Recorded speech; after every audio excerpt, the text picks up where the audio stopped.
ಆಗ ಯೆಹೂದ್ಯರು, ಇವನು ತನ್ನ ಮಾಂಸವನ್ನು ನಮಗೆ ಹೇಗೆ ತಿನ್ನುವುದಕ್ಕೆ ಕೊಟ್ಟಾನು ಎಂದು ತಮ್ಮೊಳಗೆ ವಾಗ್ದಾನ ಮಾಡುತ್ತಿರಲು, ಯೇಸು ಅವರಿಗೆ, ನಿಮಗೆ ನಿಜ ನಿಜವಾಗಿ ಹೇಳುತ್ತೇನೆ, ನೀವು ಮನುಷ್ಯಕುಮಾರನ ಮಾಂಸವನ್ನು ತಿನ್ನದೆ ಅವನ ರಕ್ತವನ್ನು ಕುಡಿಯದೆ ಹೋದರೆ ನಿಮ್ಮೊಳಗೆ ಜೀವವಿಲ್ಲ. ನನ್ನ ಮಾಂಸವನ್ನು ತಿಂದು ನನ್ನ ರಕ್ತವನ್ನು ಕುಡಿಯುವವನು ನಿತ್ಯ ಜೀವವನ್ನು ಹೊಂದಿದ್ದಾನೆ, ಮತ್ತು ನಾನು ಅವನನ್ನು ಕಡೆಯ ದಿನದಲ್ಲಿ ಎಬ್ಬಿಸುವೆನು. ಯಾಕೆಂದರೆ ನನ್ನ ಮಾಂಸವೇ ನಿಜವಾದ ಆಹಾರ, ನನ್ನ ರಕ್ತವೇ ನಿಜವಾದ ಪಾನ. ನನ್ನ ಮಾಂಸವನ್ನು ತಿಂದು ನನ್ನ ರಕ್ತವನ್ನು ಕುಡಿಯುವವನು ನನ್ನಲ್ಲಿ ಇರುತ್ತಾನೆ, ನಾನು ಅವನಲ್ಲಿ ಇರುತ್ತೇನೆ.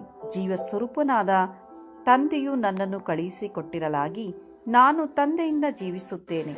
ಅದರಂತೆ ನನ್ನನ್ನು ತಿನ್ನುವವನೇ ನನ್ನಿಂದ ಜೀವಿಸುವನು. ಪರಲೋಕದಿಂದ ಇಳಿದು ಬಂದ ರೊಟ್ಟಿ ಇದೇ. ನಿಮ್ಮ ಹಿರಿಯರು ಮನ್ನವನ್ನು ತಿಂದರೂ ಸತ್ತರು, ಇದು ಹಾಗಲ್ಲ. ಈ ರೊಟ್ಟಿಯನ್ನು ತಿನ್ನುವವನು ಸದಾಕಾಲ